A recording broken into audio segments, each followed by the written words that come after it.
My name is Brianna Mercer, and I have endured 32 years in a patriarchal family. 3 weeks ago, after parents passed, my brother kicked me out of the house.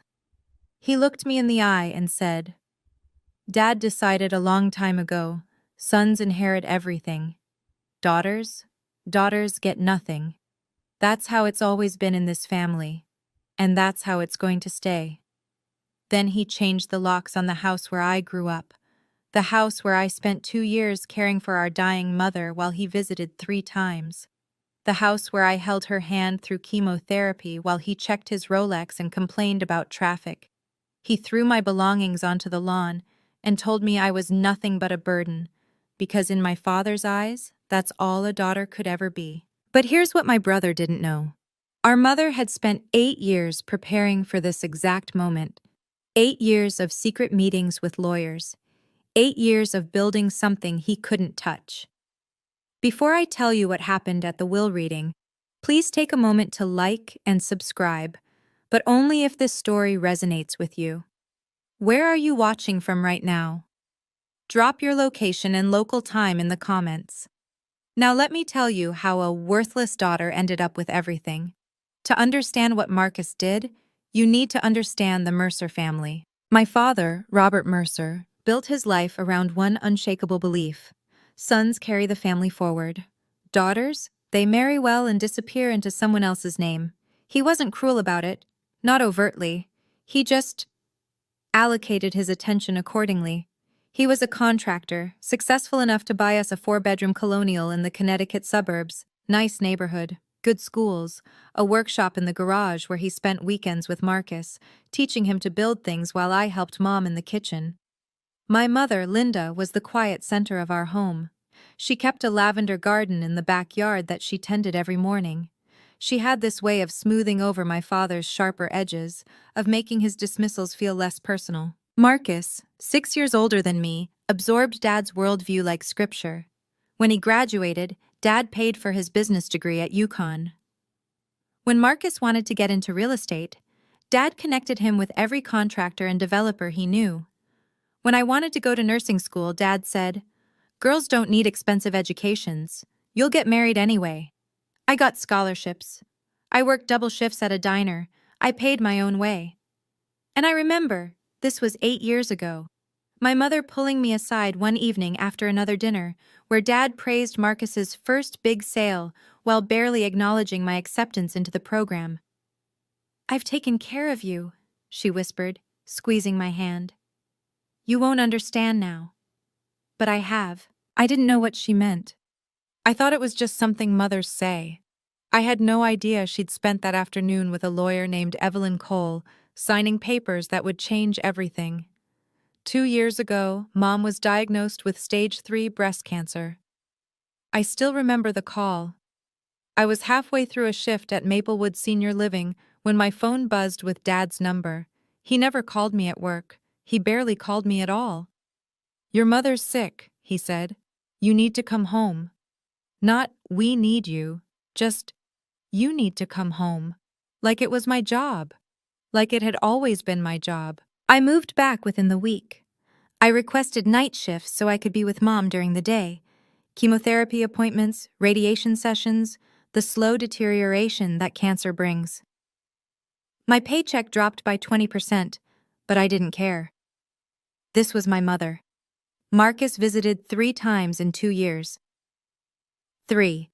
Each visit lasted less than an hour.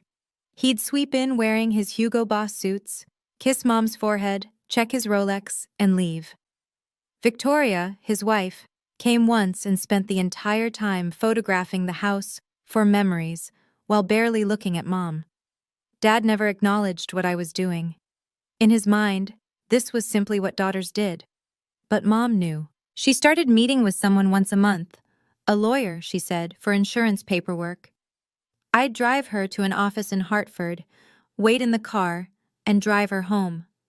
She always seemed lighter afterward, like she'd set something down she'd been carrying too long.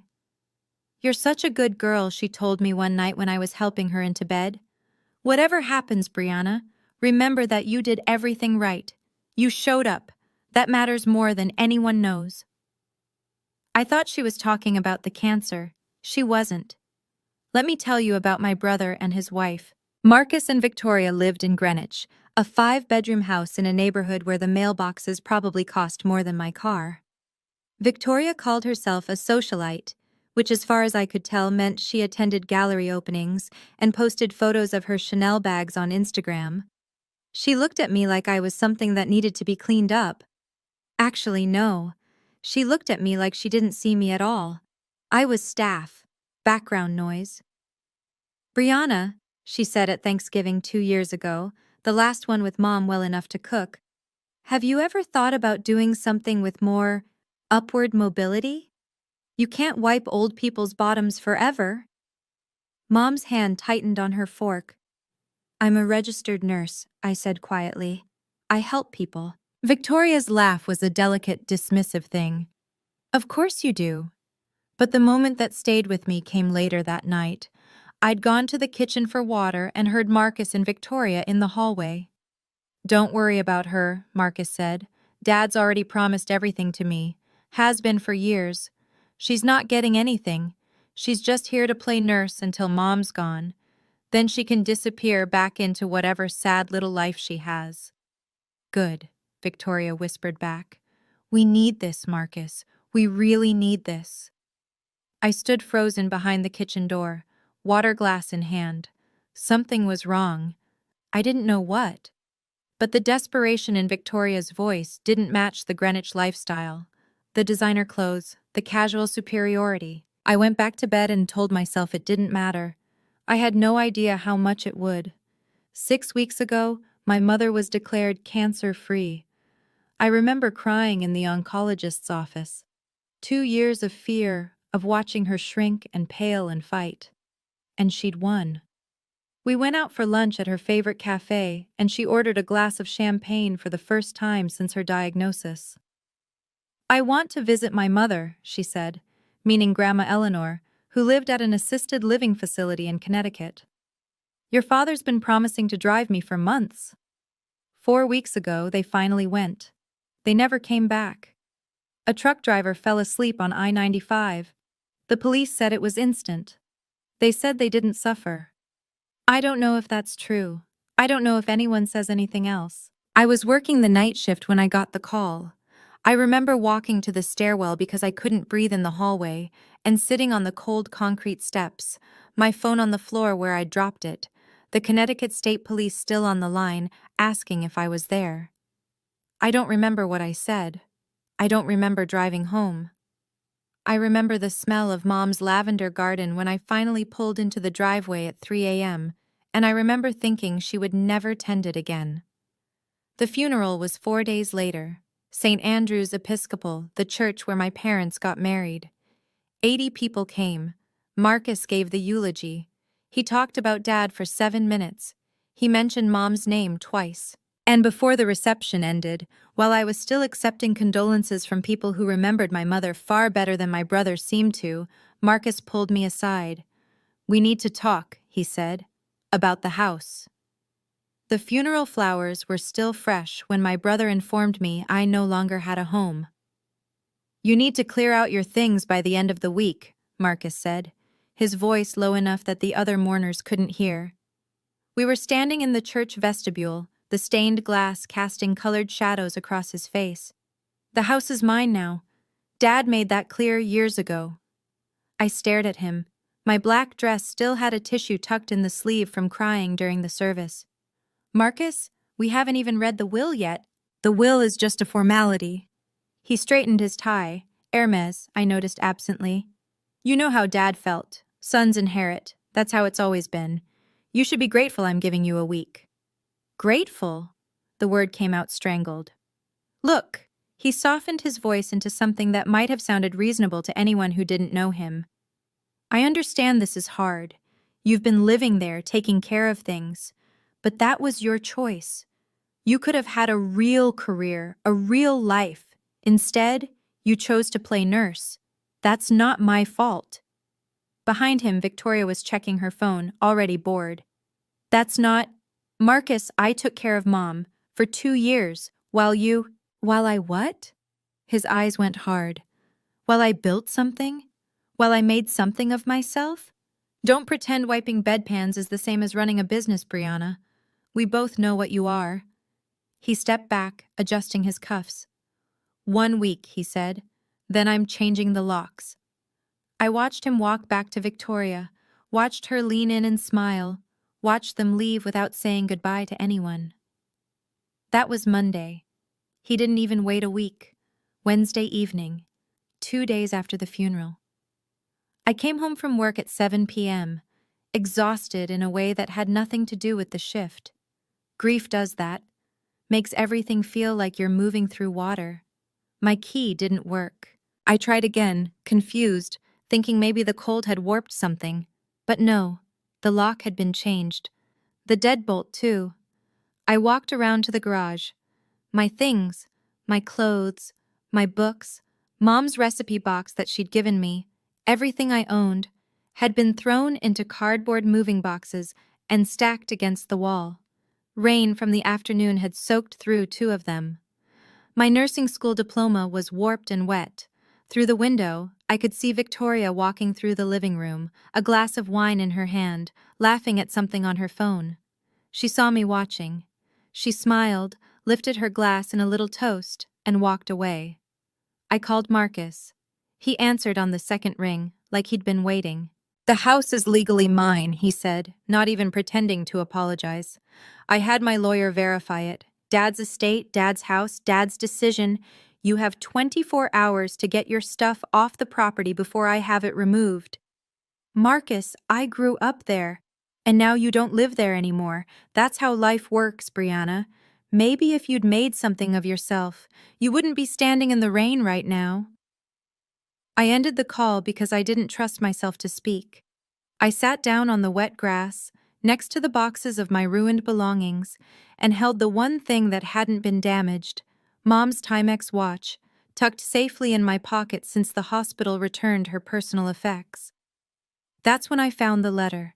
The letter was in a box of Mom's things, items Marcus must have assumed were junk, her gardening gloves, a few old photographs, and a cream-colored envelope with my name written in her handwriting. "For Brianna, when the time comes." I didn't open it on that lawn. I couldn't. Instead, I called the only person I could think of, Diane Foster, the head nurse at Maplewood, who'd been something like a mentor to me for 3 years. She arrived in her Honda Odyssey within 30 minutes. "Get in," she said, not asking questions. "You're staying with me tonight, and tomorrow, and as long as you need." Her apartment was small, 2 bedrooms in a Hartford complex that had seen better days, but it was warm and dry. And when she handed me a cup of tea and a blanket, I finally let myself cry. Later, when I could breathe again, I opened Mom's letter. Her handwriting was shaky.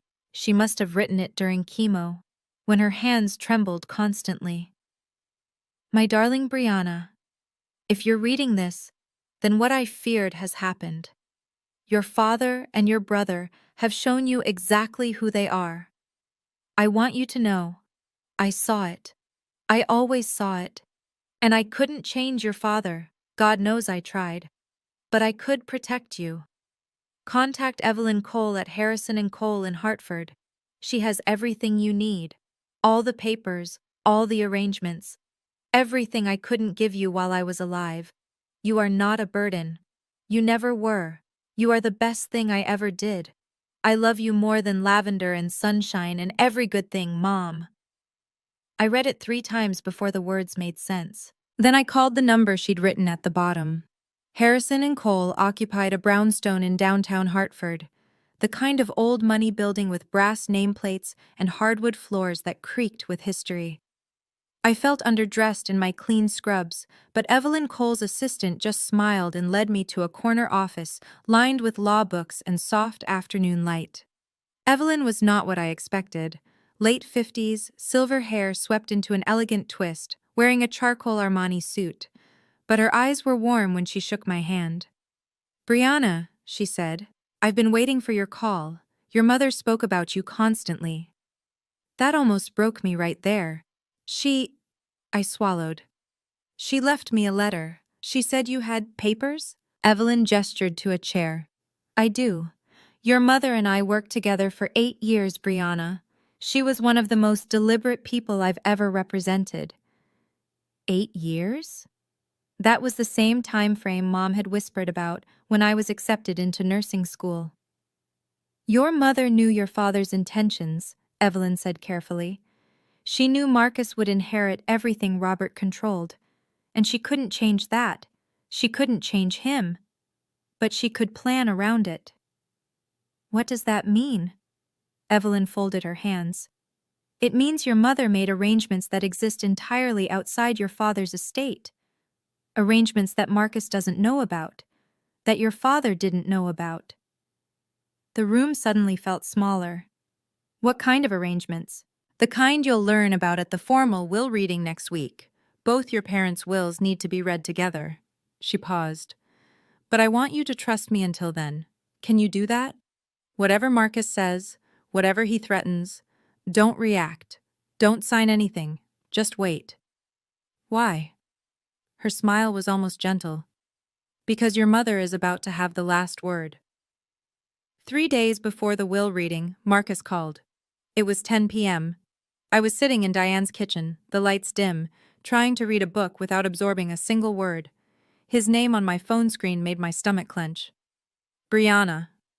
His voice was friendly, which was somehow worse than hostile. I've been thinking, this situation, us being at odds, it's not good for anyone. You kicked me out of my home 2 days after our parents' funeral, Marcus. I know. I could have handled it better. He actually sounded apologetic. That's why I'm calling. I want to make this right. I waited. I've drawn up a simple agreement, he continued. You sign away any claim to contest the estate, and in exchange I give you $10,000. Cash. Enough to get yourself settled somewhere nice. $10,000. For a lifetime of being told I was less.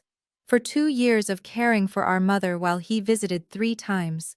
For every dismissal, every slight, every moment Marcus and my father made me feel like I was taking up space that should have belonged to someone worthier.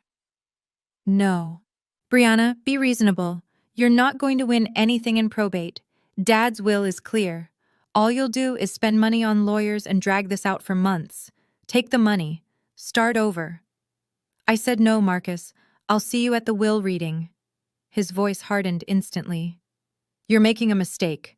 You know that, right? You're going to walk out of that room with nothing. Less than nothing. And you'll wish you'd taken this offer.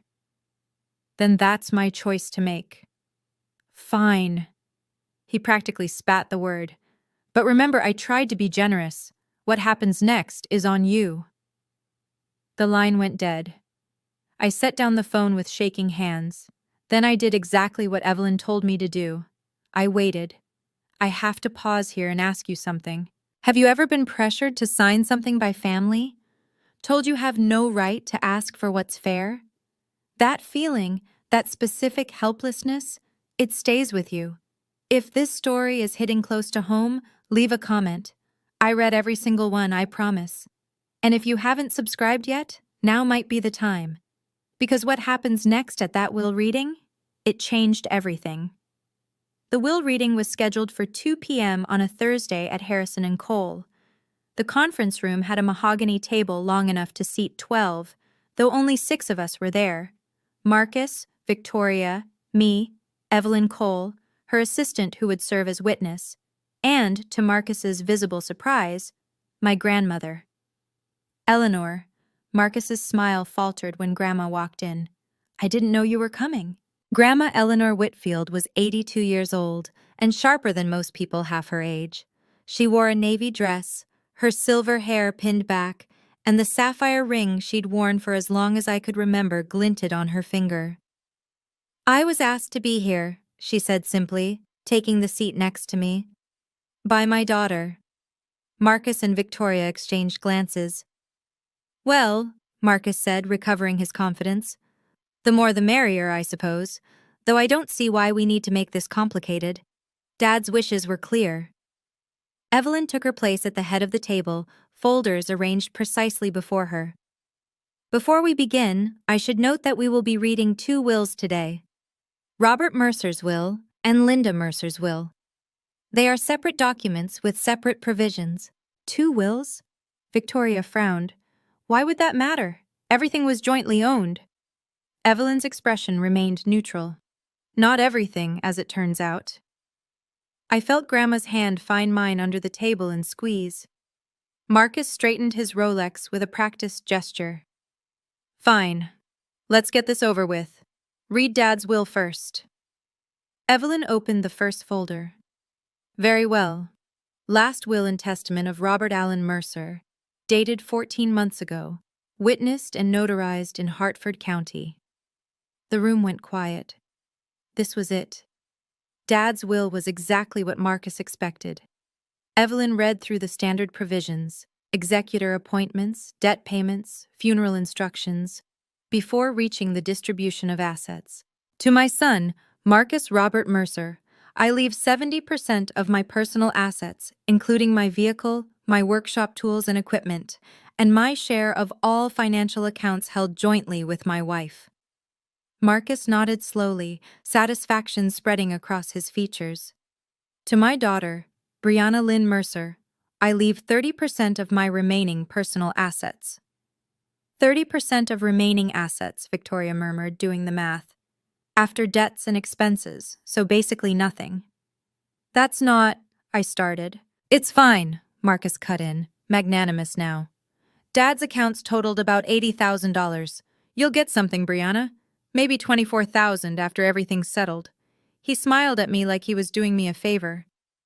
That's more than I expected Dad to leave you, honestly. Marcus, Grandma said quietly, perhaps you could let the lawyer finish. What's left to finish? He leaned back in his chair, one arm draped over the backrest. The house was Dad's. The money was Dad's. I'm the primary heir. Brianna gets a consolation prize, which is generous under the circumstances. Victoria pulled out her phone, probably already composing a post about her inheritance. Actually, Evelyn said, her voice cutting through Marcus's satisfaction, there's quite a bit left to discuss.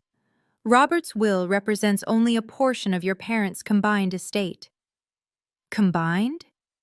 Marcus's confidence flickered. What do you mean, combined? Evelyn closed the first folder and opened the second. Your mother's estate is separate and significantly larger than your father's. The room went very still. Marcus stopped smiling. Wait. Marcus held up a hand. Mom didn't have her own estate. She was a housewife. Everything she had came from Dad. That's not accurate, Evelyn said calmly. It is accurate. I know my own family. Marcus stood up as if the height would give him authority. Whatever you're about to read, whatever little savings account Mom might have had, it doesn't change anything. Dad made his wishes clear for decades. The son inherits. The daughter takes what she's given and is grateful for it. He turned to me, and the venom was back. This is what I was trying to spare you, Brianna. This embarrassment. You're sitting here hoping Mom left you something. What, her jewelry? Her recipe cards? It doesn't matter. The house is still Dad's. The real money is still Dad's. And you're still the same person you've always been. Marcus, Grandma said, her voice low with warning. He ignored her. I hope you enjoy being homeless, Brianna, because I made sure you have nothing to fall back on. No home, no family support, nothing. Maybe next time you'll think twice before... Mr. Mercer, Evelyn's voice was steel. Sit down. The command was so unexpected that Marcus actually obeyed, dropping back into his chair. I understand you have opinions about how your parents' assets should be distributed, Evelyn continued. But this is a legal proceeding, not a family argument. Your mother's will contains specific provisions that supersede your assumptions. If you interrupt again, I will ask you to leave and receive the information in writing. Victoria grabbed Marcus's arm, whispering something urgent. He sat back, jaw tight. Evelyn picked up the second folder. And now, she said, we address the matter of Linda Mercer's estate, including the final section your mother specifically asked me to read aloud. For one terrible moment, I doubted everything. Marcus's words echoed in my head. Mom was a housewife. Everything she had came from Dad. What if he was right? What if the letter, the lawyer, the promises, what if it was all just a mother trying to comfort a daughter she knew would be left behind? I looked down at the Timex watch on my wrist. Mom's watch. The leather was cracked, the face scratched from years of wear. She could have afforded something nicer, I knew that now. But she wore this one every day until the day she died. What did she really leave me? Victoria was whispering to Marcus, her manicured nails tapping against the table. She probably just has some life insurance or something. A few $1,000s. Nothing that changes our situation. Our situation. The phrase caught my attention. What situation? Grandma's hand was still in mine under the table. I felt her squeeze again, firmer this time, as if she could sense my wavering. "Brianna," she murmured, so quietly only I could hear. "Your mother was the smartest woman I ever raised. Trust her." I looked at Evelyn, who was watching me with an expression I couldn't quite read. Patient. Almost anticipatory. "I'm ready," I said. Marcus snorted. "Ready for disappointment." Victoria laughed. Evelyn ignored them both. She opened the folder and removed several documents. I could see official seals, notarized stamps, pages dense with legal text. "Last will and testament of Linda Eleanor Mercer," she began. "Updated 18 months ago, witnessed by myself and a notary public of Hartford County. The testator was evaluated by Dr. Sarah Hammond, a board-certified psychiatrist, and declared fully competent to execute this document." She looked directly at Marcus. "The first item is a letter Mrs. Mercer requested I read aloud to all present." Marcus shifted in his seat. 18 months ago? Mom was in the middle of chemo 18 months ago. Her judgment was compromised. "I anticipated that concern," Evelyn replied, her tone even. "Which is why I have Dr. Hammond's written evaluation confirming your mother's full cognitive capacity at the time of signing. I also have video documentation of the signing itself." She produced a USB drive and set it on the table. "Your mother wanted no ambiguity. She recorded herself explaining every decision in this document. The video is 32 minutes long and available for review if anyone wishes to contest her competency." Victoria's phone had stopped moving. She stared at the USB drive like it might bite her. Marcus swallowed. "That's very thorough." "Your mother was a thorough woman." Evelyn's lips curved, just slightly. "Now, the letter." She lifted a single page, handwritten on cream-colored stationery. I recognized the paper. Mom had a box of it in her desk, the expensive kind she used for important correspondence. "To my children," Evelyn read, her voice clear and measured. "If you are hearing this letter, then I am gone, and the moment I dreaded has arrived." My throat tightened. "I love you both. I want you to know that first. But love does not make me blind." Marcus went very still. "For 35 years, I watched your father favor Marcus in ways he didn't even recognize as favoritism. It was simply how he saw the world. Sons matter, daughters serve. I couldn't change him. Believe me, I tried." Evelyn paused, looking up at us. "There's more," she said. "But perhaps I should continue after everyone has had a moment." "Keep reading," Marcus said tightly. Evelyn nodded, and I braced myself. Evelyn continued reading, and my mother's voice seemed to fill the room. "When Brianna was born, Robert said, 'Maybe next time we'll have another boy.' I held my daughter in my arms and promised her silently that she would never be next time to me. I watched her grow up working twice as hard for half the acknowledgement. I watched her pay her own way through nursing school while Marcus received every advantage. I watched her come home to care for me during the worst 2 years of my life, changing my sheets when I was too sick to move, holding my hand during chemotherapy, singing me the songs I sang to her as a baby. Marcus visited 3 times in 2 years. I do not write this to condemn my son, but I write it to explain why I made the choices I did. The assets I leave to Brianna are not a reward. They are not favoritism. They are the balance I could not provide while I was alive. They are what she was always owed. Victoria made a small, strangled sound. If Marcus is hearing this and feels angry, I understand. But I ask him to consider, why does he feel entitled to everything? Who taught him that? And what did he do to earn it, other than being born male? Marcus's face had gone pale. Evelyn looked up. The letter concludes with, "Brianna, my darling girl, you were never a burden. You were my heart. Live well, be happy, and never let anyone tell you that you don't deserve every good thing. With all my love, forever, Mom." The silence was absolute. I couldn't speak. I couldn't breathe. Grandma pressed a tissue into my hand. "Now," Evelyn said quietly, "let's discuss what your mother actually left you." "First," Evelyn said, pulling a document from the folder, "the house." Marcus straightened. "The house is part of Dad's estate. It was always in his name." "Actually, it wasn't." Evelyn slid the document across the table.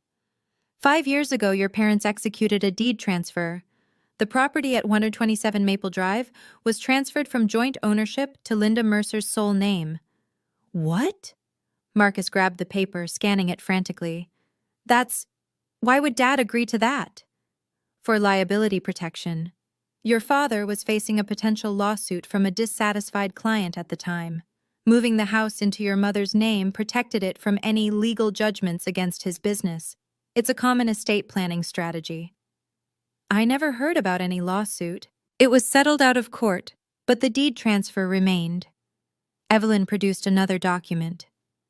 "This is the recorded deed from Hartford County Land Records dated 5 years ago. The property, currently valued at approximately $650,000, belonged solely to your mother." Victoria's face had gone a strange color. "But that means—" "It means your mother had full authority to leave it to whomever she chose." Evelyn looked at me. "And she chose you, Brianna." "No." Marcus shook his head. "No, this has to be a mistake. He always said—" "Your father believed what he wanted to believe," Grandma said sharply. "Linda told him the deed transfer was temporary for the lawsuit. She never transferred it back, and he never checked." I stared at the deed, my mother's signature at the bottom, neat and deliberate. The house where I grew up, the house where I cared for her, the house Marcus had thrown me out of. It was mine. It had been mine the whole time. "Additionally," Evelyn continued, as if she hadn't just detonated a bomb in the middle of the room, "there is the matter of the irrevocable trust." "The what?" Marcus looked like he'd been hit. 8 years ago, your mother established an irrevocable trust with Brianna as the sole beneficiary. An irrevocable trust, once established, cannot be modified or dissolved without the beneficiary's consent. It exists entirely outside the probate process. 8 years ago. Marcus turned to Grandma. You gave her the money. You gave her the... Grandma didn't flinch. "I gave my daughter money that was mine to give. What she did with it was her business." "The trust was funded with a $400,000 gift from Mrs. Whitfield," Evelyn confirmed. "Your mother invested it conservatively in index funds over the past 8 years. The current value," she consulted her notes, "is approximately $1.2 million. Victoria made a sound like she'd been punched. $1.2 million, Marcus repeated slowly. "That is correct. And because the trust is irrevocable and was funded entirely with your grandmother's gift, separate property, never commingled with marital assets, it was never part of your parents' joint estate. It has always belonged to Brianna." I couldn't process the number. $1.2 million.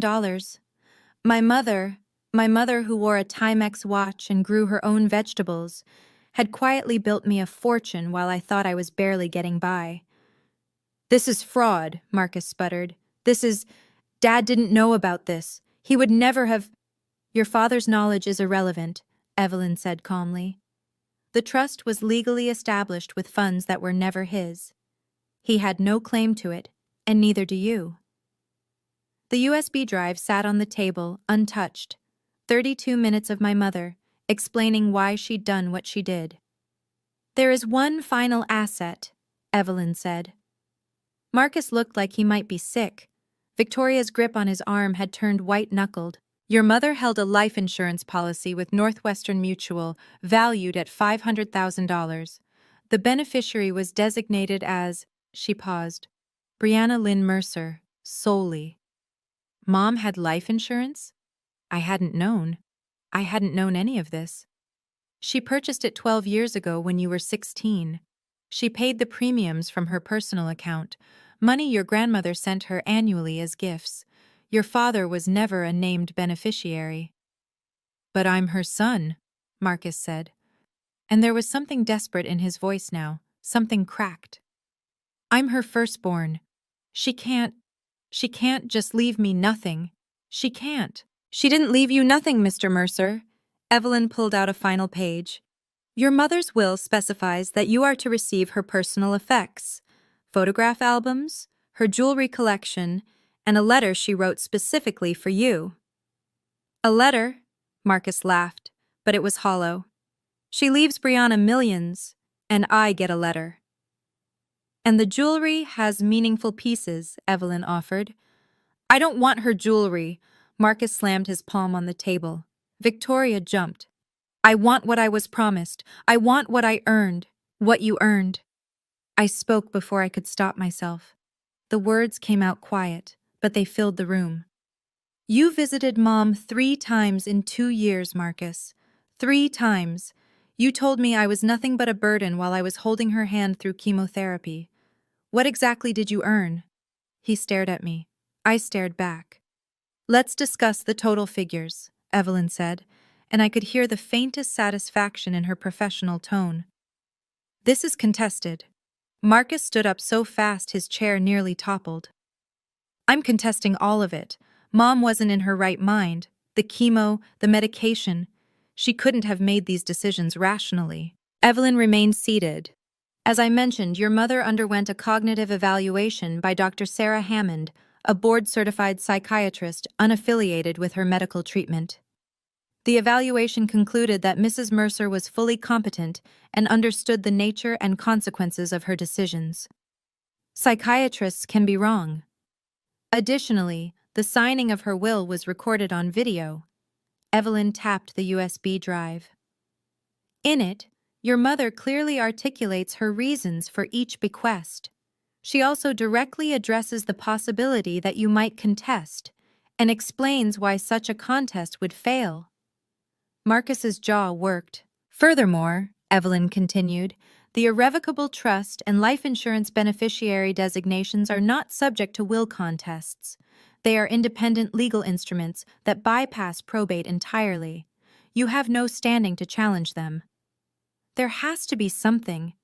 If you wish to contest your father's will, you may do so, though I'd advise consulting with your own counsel about the costs versus the potential recovery. As for your mother's arrangements..." Evelyn's gaze was level. "She anticipated your objections, Mr. Mercer. She spent 8 years making sure everything was ironclad."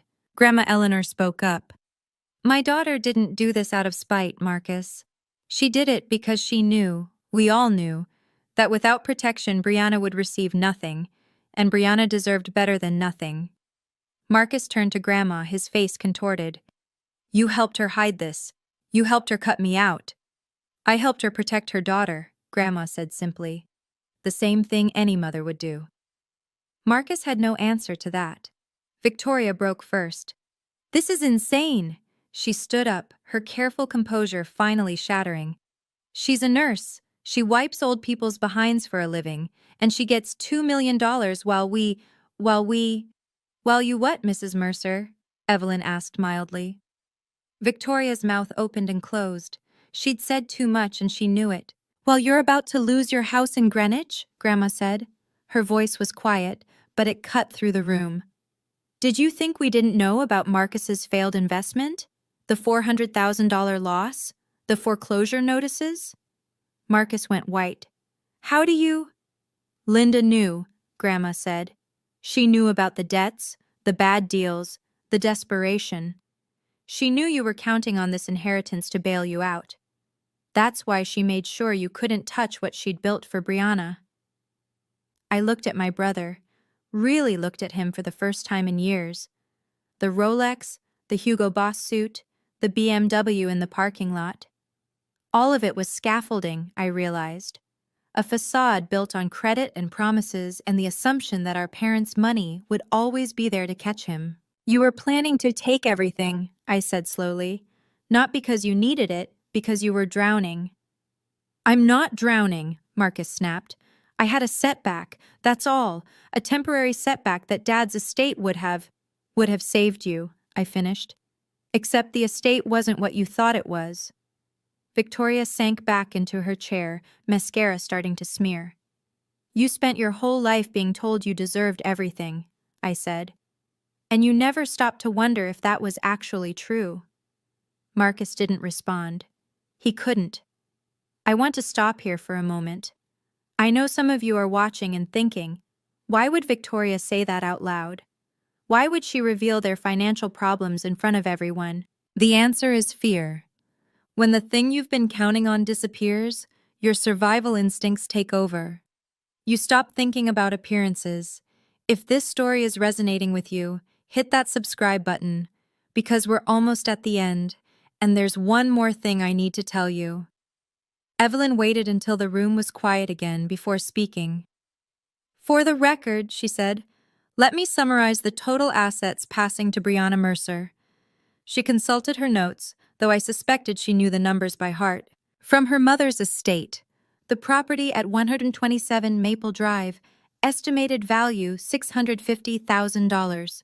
From the irrevocable trust established in 2018, $1,200,000.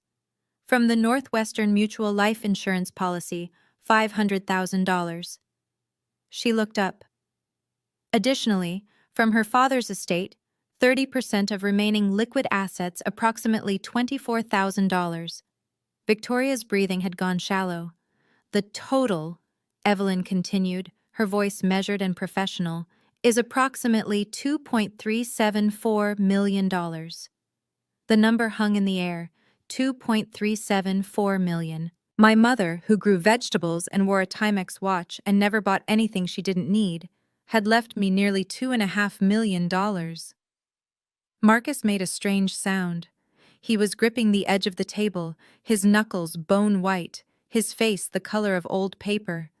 He tried to stand, maybe to protest, maybe to leave. And then his eyes rolled back and he crumpled. His head caught the edge of the table on the way down. Victoria screamed. Evelyn's assistant was already moving, calling 911, checking his pulse. I sat frozen, watching my brother unconscious on the carpet of a law office, brought down by numbers on a page. He's breathing, the assistant reported. Pulse is steady, probably just fainted. Grandma squeezed my hand, Your mother would be proud of you, she said softly. Not for the money, for who you've become despite all of it. I couldn't answer. I was still trying to understand. The paramedics said it was syncope, a sudden drop in blood pressure triggered by shock. Nothing dangerous, just his body's way of processing what his mind couldn't accept. They bandaged the small cut on his forehead and recommended he see his doctor, but he refused transport. 20 minutes after collapsing, Marcus was back in his chair, pale and unsteady, Victoria hovering over him like he might shatter. He looked at me. You knew, he said hoarsely. You knew about all of this. I didn't. I meant it. Not until a few days ago. And even then I didn't know how much. But you suspected. You sat here looking all innocent and you suspected. I knew Mom loved me. I kept my voice even. That's all I knew for certain. His laugh was bitter, broken. And I didn't? She didn't love me? I think she loved you, I said slowly. I think she loved who you could have been, but she also saw who you chose to become. Victoria's hand tightened on his shoulder. Marcus, we should go. We need to figure out... Figure out what? His voice cracked. How to pay our mortgage? How to tell the bank we're not getting anything? He looked at me with something that might have been desperation. Brianna, you have to help me. We're family. The words hung there. Family. 3 visits in 2 years. You're just dead weight. Enjoy being homeless. Marcus, I said, you kicked me out of my own home before our mother's flowers had wilted. You told me I was nothing but a burden. You tried to get me to sign away everything for $10,000. I stood up. I'm not going to pretend that didn't happen. You have to understand, Marcus said, his voice rising. I was stressed. The investments, the pressure. I didn't mean half of what I said.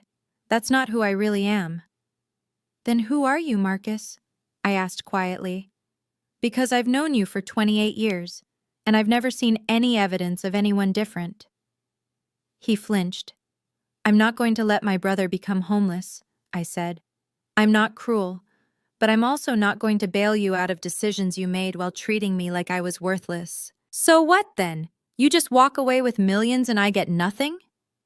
You get exactly what you earned. I picked up my bag, the same worn leather bag I'd carried through nursing school, through 2 years of night shifts, through every moment my family dismissed me. You get the consequences of your choices, the same way I'm finally getting the consequences of mine. Victoria started to speak, but I held up my hand. If you want to contact me, you can go through Evelyn, but any personal relationship between us? I looked at my brother, this man I'd grown up with, who'd held my hand at our first day of school, who'd become someone I barely recognized. That's going to take time, a lot of time, and honestly, I don't know if we'll ever get there. Brianna, I'm not doing this to hurt you. My voice was steady. I'm doing it because I finally understand something Mom tried to teach me. I don't have to accept treatment that I wouldn't give to someone else. I walked toward the door. Mom loved you, I said over my shoulder. But she loved me enough to protect me from you. That's the difference. I didn't wait for him to respond. Grandma followed me out to the hallway.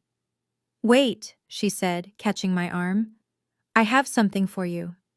She reached into her purse and withdrew a small velvet box, navy blue, worn soft at the corners. Your mother wanted you to have this. She asked me to give it to you after the reading.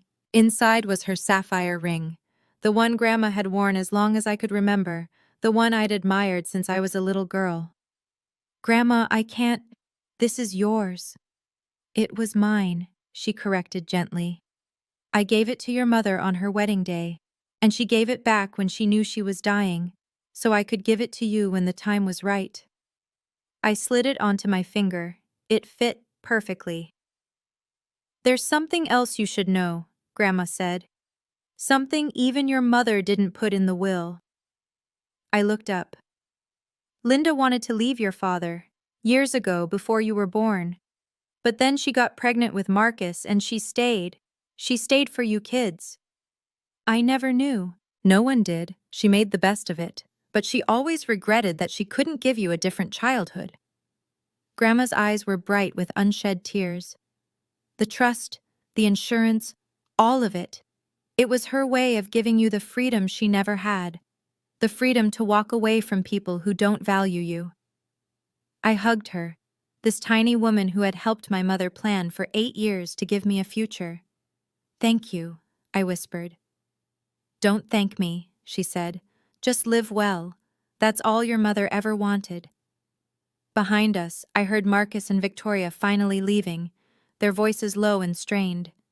I didn't look back. 1 month later, I sat in the office of a financial advisor in Hartford, someone Evelyn had recommended, a woman with 20 years of experience and no interest in getting rich off my inexperience. Here's my recommendation, she said, sliding a document across the desk. We keep the trust invested. Draw only what you need for living expenses. The life insurance goes into a high-yield savings account for emergencies and opportunities. We pay off your student loans immediately. That's about $42,000. And you keep working. Keep working? I'd expected her to suggest I retire, travel, do something extravagant. You love your job, she said simply. Money shouldn't change who you are. It should just give you options. So that's what I did. I paid off my loans, a debt I'd been chipping away at for 6 years, gone in a single transaction. I kept my position at Maplewood, though I switched to day shifts now that I didn't need the night differential. I stayed with Diane for another month while I figured out what to do about the house. Because the house was complicated. It was where I'd cared for Mom, where I'd been thrown out like garbage, where Marcus and Victoria had drunk wine while my belongings soaked in the rain. It was also the place where Mom had grown her lavender garden, where she'd tucked me in at night, where she'd quietly met with lawyers and built a future I never knew existed. I wasn't ready to live there, not yet, but I wasn't ready to sell it either. Rent it, Diane suggested one evening. Let it pay for itself while you figure things out. There's no rush. She was right. For the first time in my life, there was no rush. I had time now. Mom had given me that. 3 months after the will reading, Grandma called me with news. Marcus had to sell the Greenwich house, she said. Victoria filed for divorce last week. I was at work, on my break, sitting in the same stairwell where I'd learned our parents were dead. Strange how places accumulate moments. How do you know? His listing showed up on Zillow, and Victoria's Instagram is very forthcoming. Grandma's tone was dry. She's already rebranding herself as a survivor of narcissistic financial abuse. Direct quote. I almost laughed. Almost. Is he okay? Define okay, Grandma sighed. He's living in an apartment in Bridgeport, still working in real estate but not at his old firm. I don't think anyone's inviting him to the Greenwich cocktail parties anymore. The version of me from 3 months ago might have felt some satisfaction. The new version, the one who'd had time to process, to grieve, to heal, just felt tired. I don't wish him harm, I said. I know you don't. That's the difference between you and him. Did Mom know? About the debts, the financial trouble? She suspected. That's partly why she did what she did. She knew if there was money available, Marcus would find a way to take it. Not because he's evil, but because he was raised to believe he was owed it. I thought about my brother, alone in a Bridgeport apartment, his wife gone, his lifestyle collapsed. I thought about the boy who used to chase me around the backyard, who let me ride on his shoulders at parades. I didn't know where that boy had gone, but I knew I couldn't save him. I'm going to the house this weekend, I told Grandma. First time since everything. Do you want company? Yeah, I think I do. The lavender garden had survived the winter. Not all of it. Some of the plants had gone brown and brittle. But there, in the early April sunlight, I could see new green shoots pushing up through the soil. Life, stubborn and persistent, refusing to give up. Grandma stood beside me, her arm linked through mine. She planted this garden the year you were born, she said. Did you know that? I didn't. I'd always assumed it was just something Mom enjoyed, not something with meaning. She said lavender was for protection, for purification. She wanted good things to grow around you. I walked through the back door.